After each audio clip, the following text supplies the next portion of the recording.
Hello and welcome to some Sultai Urza featuring Uro. In this match here, I win the die roll. This opening hand is lacking something very important. If you look, there's a breeding pool as my only land, and I can't cast Astrolabe off that. But I look here and I say, I can tap breeding pool. I can cast 2 Mishra's Baubles, and I can cast an Emry next turn, and then I can just kind of have a draw engine off that. So even if I hiccup and don't hit a natural land drop next turn, it's okay, because with my Bauble engine going, I'm going to be drawing a ton of extra cards. So I kind of see that being okay here. So. And then all I need is any snow land, and I can start like casting Inquisition here too.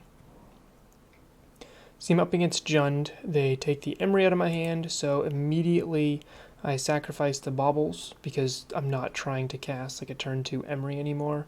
So I'm just looking to hit my land drops. So I'm drawing 3 cards next turn. Bauble, draw. And I whiff. I whiff hard. So didn't work out here. Opponent passes, doesn't do much either. And I draw a Goose. So I kind of hit a land there, but Goose gets killed. And food does not seem very important in the Jund matchup. Opponent passes at 3, so I assume there's some sort of removal spell up. So I decided just to cast Inquisition here and look into their hand.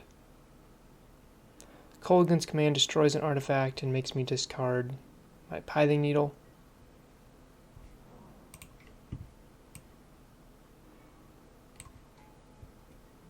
Blood Braid goes to Scavenging Ooze, and now I'm in a little bit of trouble here. So I decided I'm trying to hit my land drops, and I might as well kill Skoos while I can here.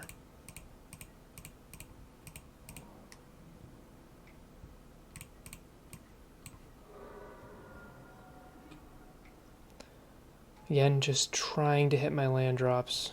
So, Goose is running out. So I'm playing this replay video to play it a little bit faster because these matches went really, really long, and I'd rather make it go a little bit quicker here. So opponent's flooding out hard. They have 1 card in their hand. I decide just to hold up Archmage's Charm here in case they top deck Liliana the Veil. Nothing going for my opponent, so I decide I get to draw 2 cards. I have the combo now set up, I just don't have enough mana to do all of it. And I realize my opponent's got nothing, so I just play my lands and pass, and while holding up Metallic Rebuke, which doesn't really do much this particular moment.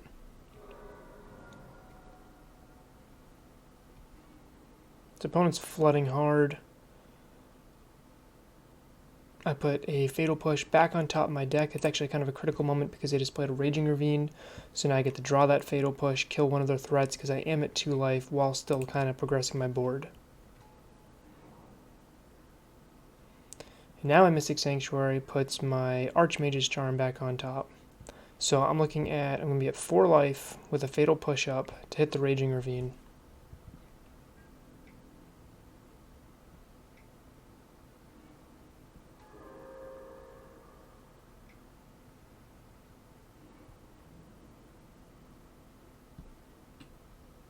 Push kills a Raging Ravine, and I'm going to hold 1 mana up so that I can keep the Thopter in response to any sort of removal. Opponent's flooding out, and I'm just going to keep making Thopters at the end of the turn because it's probably the best thing to do with me being at Lightning Bolt death range here.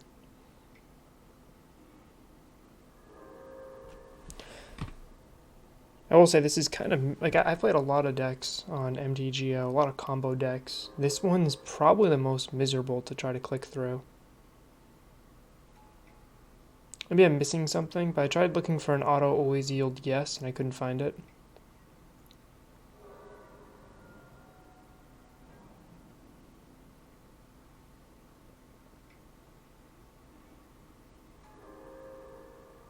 Opponent's at 10, so I'm just going to try to set up lethal and kill him.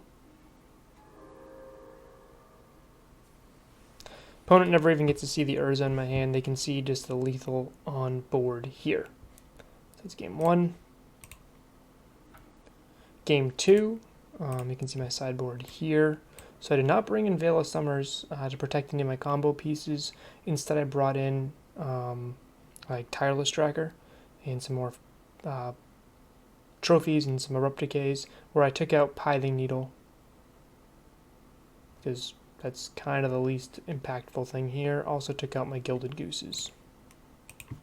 I feel like against Jund I have a little bit of time, and Goose doesn't do a ton. This hand seems fine.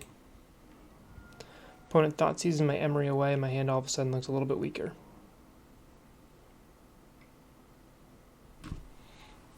This game, I actually get to cast my Astrolabe, so it's a lot of fun. The opponent's going to go turn 2, run in 6.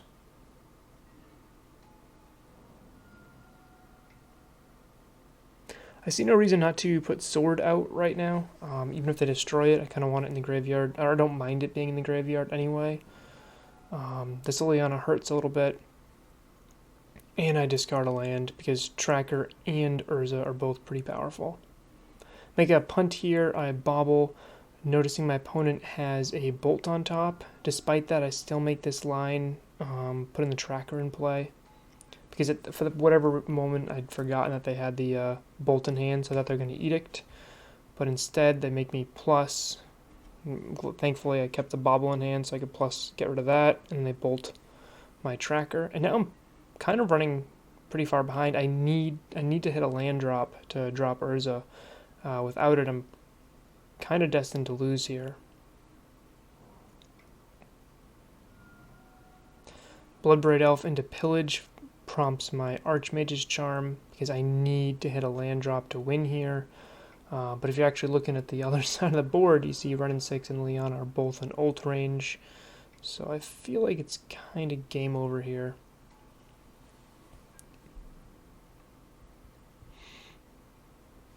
Because my opponent can pillage every turn once they ult this. And I just concede to this Planeswalker board presence.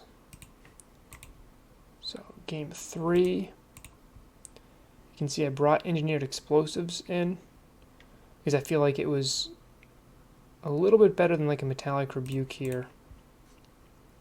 I choose to play first. I keep a very weak hand that's strong against Inquisition. I figure hitting my land drops is pretty important here, and the best card I have is already in my hand with Urza. So this is not a great hand at all. But it worked out because my opponent did have the Inquisition, like I was working around there. Raging Ravines on top of my opponent's deck. I lost the Run in 6 last game, so I don't want to do that, so I just drop an EE on 2.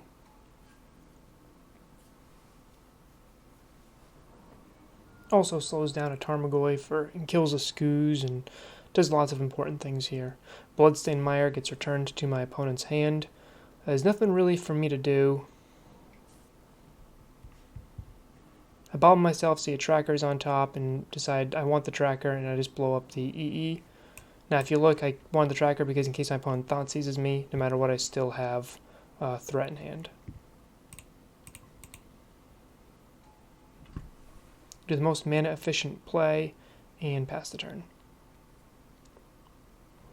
Now, I am going to have to get a breeding pool to get the second green source to buy back Uro, or I need to draw another Arkham's Astrolabe. Opponent names Human on Plague Engineer, which kills my Urza, but as we all know, and against a Thopter Sword deck, Plague Engineer is probably best put on Thopter. Able to cast Uro and Urza in the same turn, choosing not to play my Mystic Sanctuary from hand because there's nothing good in my graveyard.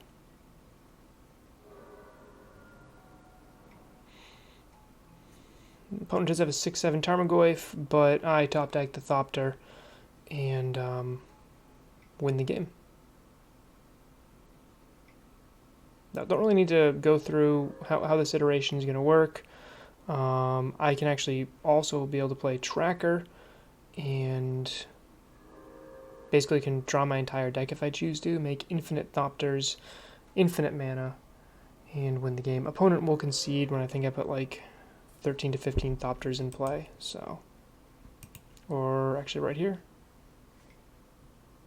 No, keep going, I think we chatted here. But that's the matchup against Jund. This couldn't have happened if my opponent Plague Engineered on Thopter, which I think was probably the right line in general. So that's the deck, and I'll see you guys in the next one.